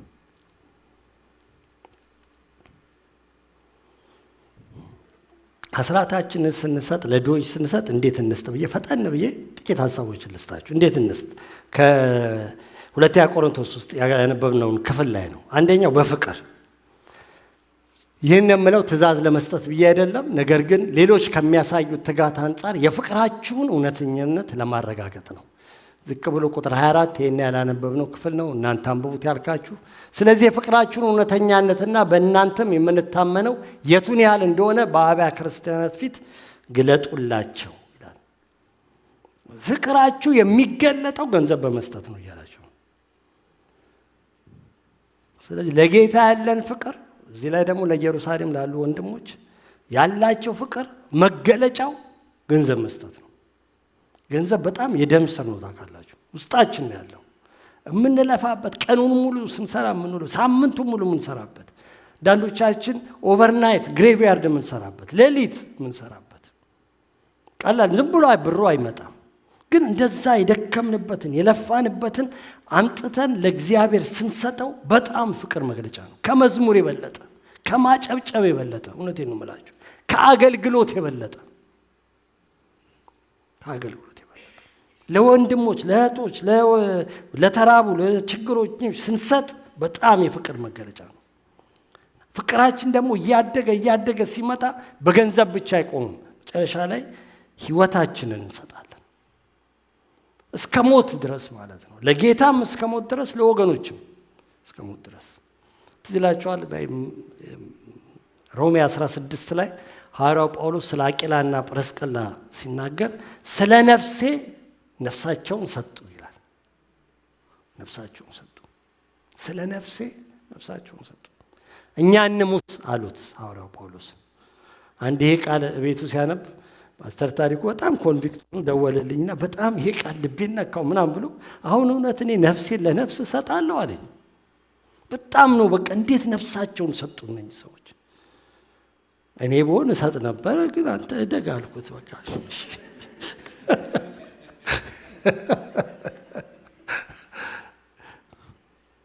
መዋደዳችን አንዳችን ለአንዳችን ህይወታችንን አሳልፈን እስክንሰጥ ድረስ እንዲሆን ጌታ ይፈልጋል። የሆነ 10 ብር 20 ብር 100 ብር 1000 ብር እስከ መስጠት አይደለም። ጥሩ ነው፣ ግን ህይወትን አሳልፎ እስከ መስጠት ድረስ። አሜን። በእውነት እና የሆነ ጥቂት ነገር ለወገኖች ስላደረግን እንዳንመጻደቅ ኖ ህይወታችንን አሳልፈን እስክንሰጥ ድረስ። ስንሰጥ በልግስና እንስጥ። የደረሰባቸው መከራ ጽኑ ቢሆንም ደስታቸው እጅግ የላቀ ነበር። ድህነታቸው ብርቱ ቢሆንም ልግስናቸው ግን የበዛ ነበር። እንደ አቅማቸው ብቻ ሳይሆን ከአቅማቸው በላይ በፈቃዳቸው እንደሰጡ መሰክርላቸዋል። በጣም የሚገርሙ ናቸው እነኚህ የመቄዶንያ አማኞች። የሚሰጡት ብዙ ነገር የላቸውም። በጣም ድሆች ናቸው። መከራ አለባቸው። በጣም ድህነታቸው ጥልቅ ነው ይላል የድሮ ትርጉም ላይ። ግን በዛ መከራ ውስጥ በዛ ድህነት ውስጥ ብዙ የሚሰጡት ነገር የላቸውም። ግን ልግስናቸው ደግሞ እጅግ ብዙ ነበር ይላል። የበዛ ትልቅ ነበር። ከአቅማቸው በላይ ይሰጣሉ። ከፍቅራቸው የተነሳ ማለት ነው። ጌታ ከሚጠብቅባቸው በላይ ይሰጣሉ። እነሱ ተጎድተው ይሰጣሉ። እንደውም ምዕራፉን እንዳለ ብታነቡት እናንተ እንድትጎዱ አይደለም እንደዚህ ምለው እንዳትጎዱ ይላቸዋል። ይሰጣሉ። በቃ ሌላውን ያስቀድማሉ። ልክ ኤልያስ እንደውም የንሳረብ የኤልያስ ዘመን የነበረችው መበለት ሴት ነች። መጀመሪያውን እንጎቻ ለእኔ ስጭኝ አላት ስትጋግር። እኔና ልጄ በልተን ልንሞት ነው ስል የመጀመሪያው ለእኔ ይሁን። አስቀድሞ ለሌሎች አሰቡ። የሚገርሙ ናቸው። እና ደግሞ ለመስጠት ደግሞ ለመኑ ይላል። ለምኑ ወደ መስጠት በፈቃደኝነት እነርሱም ቅዱሳንን ለመርዳት በሚደረገው አገልግሎት ለመሳተፍ እድል ያገኙ ዘንድ አጥብቀው ይለምኑን ነበር። ከላይ ከአቅማቸው በላይ በፈቃዳቸው እንደሰጡ መሰክረልን ይልና እዚህ ደግሞ ከዚህ እንዲካፈሉ አጥብቀው ለመኑን። እባካችሁ እንስጥ ማለት የሚሽን ቀን ተብሎ ጎትጓች አላስፈለጋቸውም አልኩኝ እኔ ለራሴ በእውነት ያሰብኩ። የሆነ ፕሮግራም መዘጋጀት አላስፈለገውም። ለመኑን። እንስጥ ብሎ ልመናለ እንዴ? በጣም የሚገርም እኮ ነው። ከልባቸው ስለሆነ ፈቅደው ስለሆነ ፈልገው ስለሆነ የሚያደርጉት ለምነ ሰጡ። ስለዚህ ለመስጠት ጉትጎታ አያስፈልገንም ማለት ነው። ደግሞ በረከት ያለው ደስታ ያለው የእግዚአብሔር ሰላም ያለበት የእግዚአብሔር በረከት ያለበት በፈቃድ ስንሰጥ ነው። በማኒፑሌሽን አንስጥ። ቤተክርስቲያን ማኒፑሌት ስታደርግ የምንቃወመው ለዚህ ነው። ሌሎችን አገልጋዮች በማኒፑሌሽን የሰጡ የወሰዱ ብዙ ሰዎች አሉ። በፍጹም ማንም ማኒፑሌት አያደርጋችሁ። በሚቀጥለው ሳምንት እንድትባረኩ ዛሬ ስጡ አልላችሁ። እግዚአብሔር ከፈለገ ይባርካችኋል፣ ካልፈለገ አይባርክም። መብት አለው። በማንኛችንም ህይወት መብት አለው። ዛሬ ሰጥቼ ብዙ ብር ያለኝን በቃ ነገ ሊሄድ ይችላል ወደሱ። በቃ እንደውም እኔ አንተን መውሰጃ ጊዜ ሊለኝ ይችላል። መብት አለው። እና ዛሬ ስለሰጠው ነገ ደግሞ በትልቅ ነገር እባርካለሁ ሊለኝም ይችላል። ዶንት ቢ ማኒፑሌትድ። በጣም አንዳንድ ዘመኑ ነቢያቶች ማኒፑሌት ያደርጋሉ ሰዎችን። ኢትስ ሮንግ፣ ነውር ነው።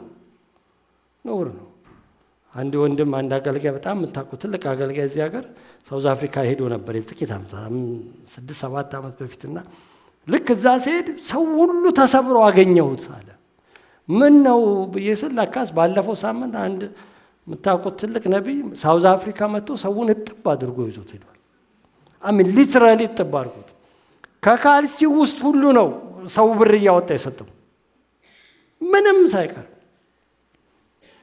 ዛሬ 5-6 ዓመት እዚህ የሚዞር አንድ ነቢይ ነበረ በየሀገሩ አሜሪካ መጥቶና አንድ ከተማ ውስጥ አንዲት ሴት በጣም ነው ታሪኳን ሰማ ያሳዘነች።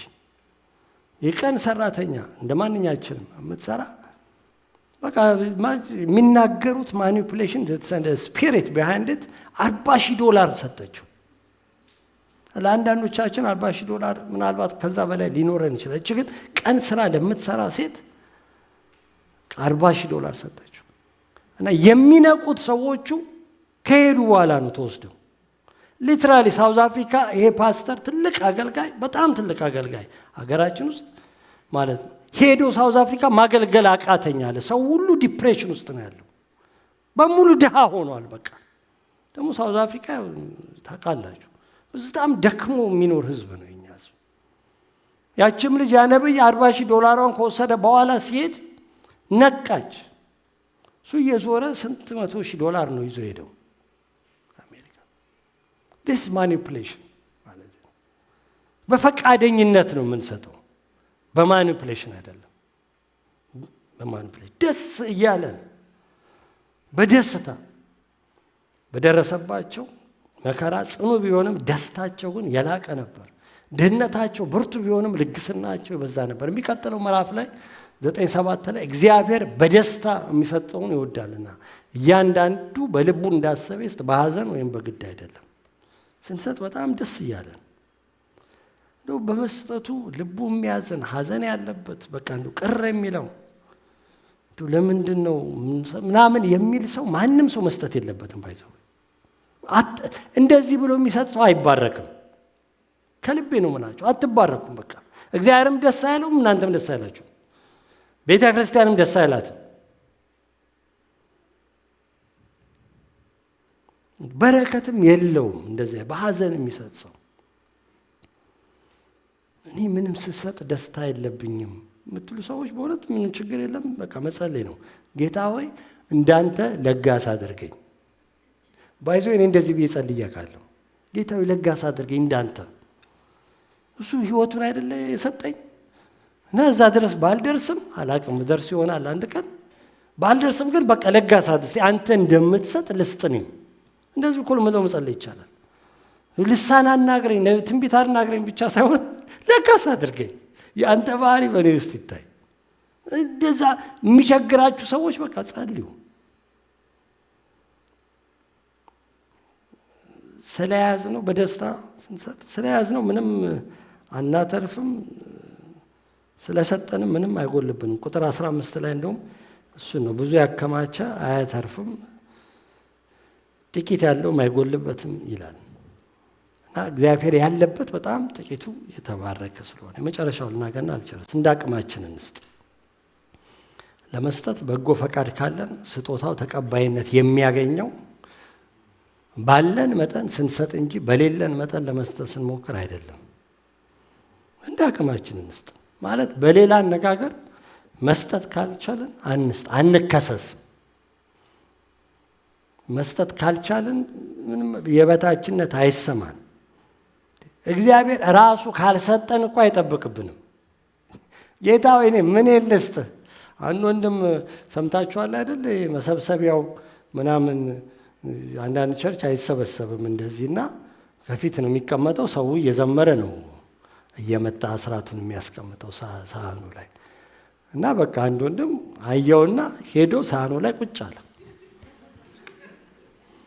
ምን እያረክ ነው ሲሉት፣ በቃ የምሰጠው የለኝም፣ ስለዚህ እኔ ራሴን እሰጠዋለሁ ማለት የምንሰጠው ከሌለን የለንም። ጌታ የምሰጥ የለም፣ ስላልሰጠኸኝ አልሰጥህም። ምንም በቃ ከሌለን እግዚአብሔር እኮ ይገባዋል። እንደ አቅማችን እንስጥ ማለት አቅም ካለን እግዚአብሔር ደግሞ ያውቃል። አንድ ወንድም አንድ ሰባኪ ሲናገር ሰምቼዋለሁ። ስጦታችን የሚመዘነው በሰጠነ ልክ ሳይሆን ባስቀረነው ልክ ነው አለ። አስባችሁታል? የሚመዘነው ስጦታችን በሰጠነው ልክ አይደለም፣ እዚህ ባስቀረነው ልክ። ያችን ሴት እኮ ከሁሉ በላይ ሰጠች ያለችው ስጦታዋን አይደለም ያስቀረችው ነው። ነው ምንም አላስቀረችም፣ ያላትን ሁሉ። ሌሎች ግን ከሷ 100 እጥፍ በላይ ሰጥተዋል፣ ብዙ ብር ሰጥተዋል እነሱ።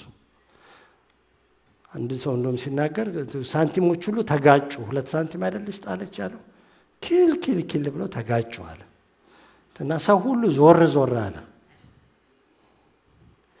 እላይ ሰማይ ቤት ግን ደው ደው ደው ደው ደው አለ። እግዚአብሔር እዚህ ስንሰጥ ሰዎች የሰጠነውን ብር ነው የሚቆጥሩት፣ እግዚአብሔር ያስቀመጥነውን ብር ነው የሚቆጥረው። ሰዎች ሊያመሰግኑን ይችላሉ ማለት $1,000 አንቺ ሰጠሽ፣ $10,000 ሰጠህ፣ ምን አይነት ሰው ነህ ምናምን ይላል። እቤት 1 ሚሊዮን ብር አስቀምጣ $10,000 ብትሰጥ ለእግዚአብሔር ምኑም አይደለም። አንዳንዱ 100 ብር ኖሮት በቃ እኔ አንድ ልጅ ልንገራችሁ፣ ስሙን ዛሬ አልነገራችሁም፣ ከዚህ በፊት ነግሬያችኋለሁ። ካስታውሳችሁት አስታውሱት። ሃይ ስኩል ሲመረቅ $8,000 ስጦታ አገኘ እና ተነጋገርን። በጣም በቃ ገርሞታል። $8,000 አገኘሁኝ፣ በፍጹም አልጠበቅኩም።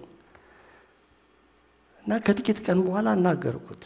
ምን ታስባለህ ስለው ከጌታ ጋር ልካፈለው ነው አለ። ሂዝ ሃይ ስኩል ግራጁዌት ገና 12ኛ ክፍል። ምን ስለው 4,000 ለጌታ 4,000 ለኔ። ይሄ ምንም ያላሰብኩት ብር ስለሆነ እኔን ራሱ ፈተነኝ። ከጌታ ጋር 50% ተካፍዬ አላውቅም። ነግራቸው ልጄ ነው እንደዛ ያደረገኝ። ይሄ ነው የመጀመሪያው ልጅ። በፊት ተናግሬው ነበር። ፈተነኝ ማለት ስለ አስራት ነግሬው ያለው ይሰጣል፣ እንደሚሰጥ ቼክ አደረገዋለሁ። ግን በቃ የዛን ጊዜ ግራጁዌሽኑ ላይ $8,000 ሲያደርግ ነቀነቀው። በጣም አልጠበቀም፣ አይቶም አያውቅም 8,000 በህይወቱ። ምን ታደርጋለህ ይሄን ሲለው በቃ ከጌታ ጋር እኩል እካፈለዋለሁ። 4,000 ብር ለሱ ሰጣለሁ፣ 4,000 በቃ መኪና የለውም እና መኪና መግዣ አገኘ ምናምን ብዬ ደስ ብሎኝ አይ በ4,000 ብር ነው የምገዛው አባለ። አንድ ቀን እደርሳለሁ ብዬ ተስፋ አደርጋለሁ። 50% ከጌታ ጋር መካፈልበት እውነት እግዚአብሔር የምንሰጠውን አይደለም። አንዳንዴ አቅማችን ትልቅ ነው ያስቀረነውን እንደ አቅማችን መጠን ባይዘዌ ታይድ እግዚአብሔር ሲያዝ 10%። ለዚህ ነው ሰው ሁሉ እንደ አቅሙ እንዲሰጥ። የአንዳንድ ሰው አስራቱ 100 ብር ነው፣ የአንዳንዱ ሰው አስራቱ 10,000 ሊሆን ይችላል። እንደ ገበያችን መጠን ስለሆነ እንደ አቅማችን መጠን። ከሌለን ደግሞ በቃ የለንም ምንም በቃ። ስለዚህ ስንሰጥ ለጌታ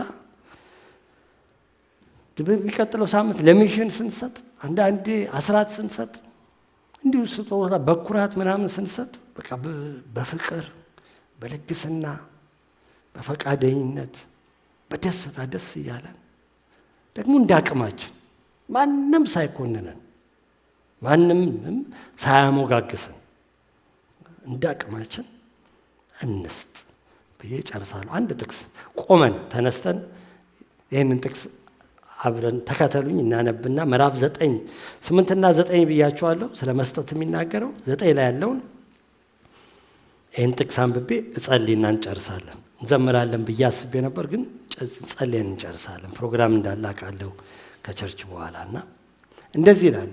ይህን አስታውሱ፣ ጥቂት የዘራ ጥቂት ያጭዳል፣ ብዙ የዘራ ብዙ ያጭዳል።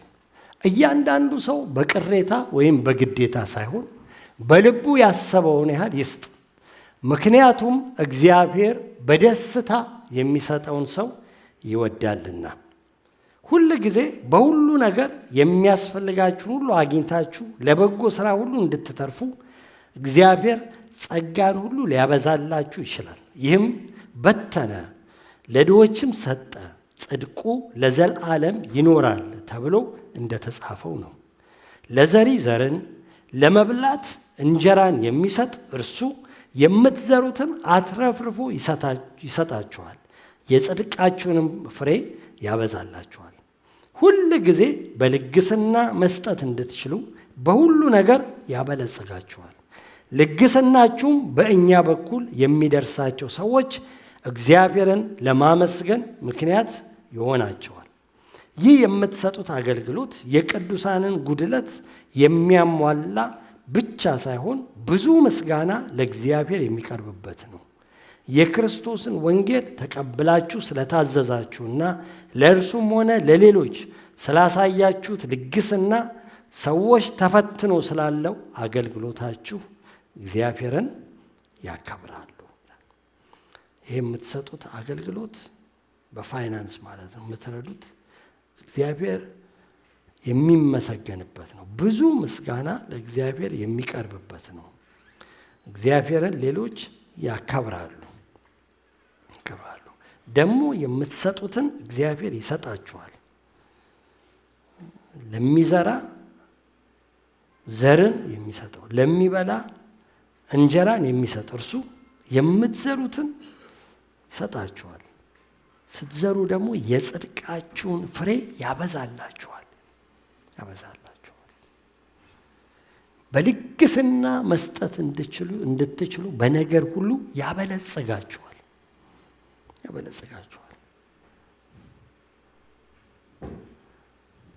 በተነ ለድሆችም ሰጠ፣ ጽድቁ ለዘላለም ይኖራል ተብሎ እንደተጻፈ በብሉይ ኪዳን እግዚአብሔር ይህንን ቃል በእናንተ ሕይወት ውስጥ እውነት ያደርገዋል። ጽድቃችሁ ለዘላለም እንዲኖር ያደርጋል።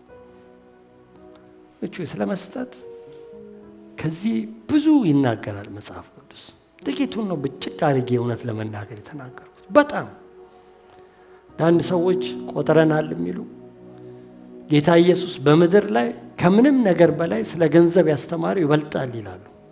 እኔ ስላልቆጠርኩት ምንም ማለት አልችልም። ግን ለምንድን ነው ስለ ገንዘብ ብዙ የተናገረው? ገንዘብ ምድርን እንደሚያዞራት እንደሚያሽከረክራት ስለሚያውቅ። ወገኖቼ እግዚአብሔር በሰጣችሁ ገንዘብ በእግዚአብሔር ፊት ታማኝ ሁኑ፣ በማንም ፊት አይደለም። ምንም ለቤተ ክርስቲያን፣ ለእግዚአብሔር ስራ፣ ለወንጌል አገልግሎት በጣም ስጡ። ለእግዚአብሔር ስለሰጣችሁ ምንም አይጎድልባችሁ። በአስራታችሁ ታማኞች ስለሆናችሁ አይጎድልባችሁ። አስራታችሁንም ወስዳችሁ ስለበላችሁ ብዙ አያተርፋችሁም ወገኖች፣ ምንም አያተርፍ። በ90% መኖር ካልቻላችሁ 100%ን ስላስቀራችሁ አትኑሩበት። ከሌላችሁ ደግሞ ምንም እግዚአብሔር አያስገድድም ወገኖች። ማንም በሐዘን እንዲሰጥ እግዚአብሔር አይፈልግም። ማንም በግዴታ እንዲሰጥ አይፈልግም። ደግሞ ለምኑት። ጌታ ለጋስ አድርገኝ። አንተ ሰጪ እንደሆንክ ልጅህን እንኳን እስክትሰጠኝ ድረስ እንደወደድከኝ በቃ ሰጪ አድርገኝ። ያደርጋችኋል። ይሄ የራሱን ባህሪ የመለኮት ባህሪ ተካፋዮች ሆናችኋል አይደለም የሚለው። የመለኮት ባህሪ እኮ ስንካፈል በኃጢአት ነገር ላይ በጽድቅ ነገር ላይ ብቻ አይደለም። በዚህም በዙሪያችን እግዚአብሔር የምንሰጣቸውን ሰዎች ያዘጋጅልናል። የፍቅራችን መገለጫ የሚሆኑ ወንድሞች እህቶች በዙሪያችን ጌታ ይሰጠናል። በዚህ መልካም ሥራ ተረፉ ይላቸዋል ሐዋርያው ጳውሎስ። በመስጠት ሥራ በእውነት በእግዚአብሔር ፊት እግዚአብሔር በሰጣችሁ ሀብት፣ በሰጣችሁ ንብረት፣ በአስራታችሁ ታማኞች ያልሆናችሁ ወገኖች፣ እኔ አላቅም ማን እንደሚሰጥ ማን እንደማይሰጥ እውነት ለመናገር አላውቅም። ግን ያልሆናችሁ ሰዎች እዚህ መሃል ብትኖሩ ለማንም ብላችሁ አይደለም፣ በእግዚአብሔር ፊት በዚህ ሰዓት በእውነት ንስሐ ግቡና እኔ ከዚህ በኋላ ለወንጌል አገልግሎት፣ ለቤተ ክርስቲያን አገልግሎት ታማኝ እሆናለሁ።